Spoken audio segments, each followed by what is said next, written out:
This video will look at some of the differences between curriculum development, syllabus making, and lesson planning. First of all, we need to realize that curriculum development may refer to a set of courses that are offered together or to individual courses themselves. For example, in an adult school setting, classes for levels 1, 2, 3, 4, 5, and 6 all need to be planned and developed at the same time so that the curriculum doesn't repeat too much and it doesn't leave any large gaps that none of the classes cover. In this case, curriculum represents all 6 levels. But once the general content and skills are sketched out for each level class, then each course needs to be developed more thoroughly. At that point, curriculum development focuses on the individual course.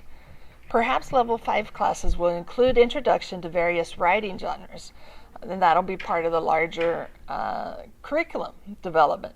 But then the course curriculum development would say, well, what writing genres? And they might come up with such as narration, description, and comparison contrast.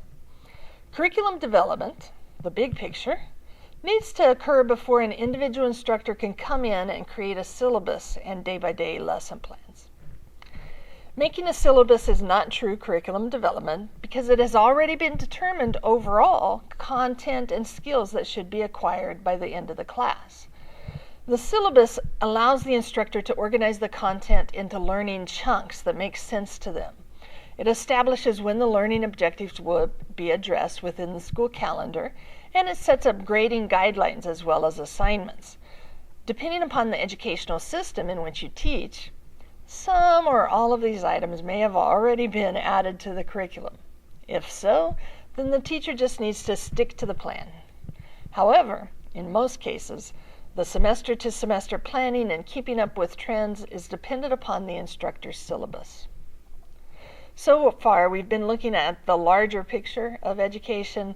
Lesson planning, though, focuses on the relevant education for a particular class period. The lesson plan is a script for what the teacher will say and do, and what the students will do during the day. As instructors become more comfortable in the classroom, lesson plans become very basic. However, when first starting out, it's recommended to create a detailed lesson plan for each class period. While it's quite time-consuming at first, it saves time and effort the next semester when the course is taught again.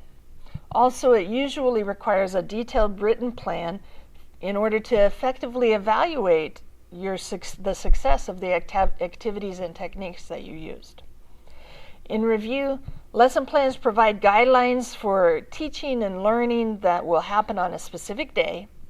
Syllabi are a teacher's map of when content and skills will be addressed in class, and curriculum development identifies what types of content and skills will be taught in which course.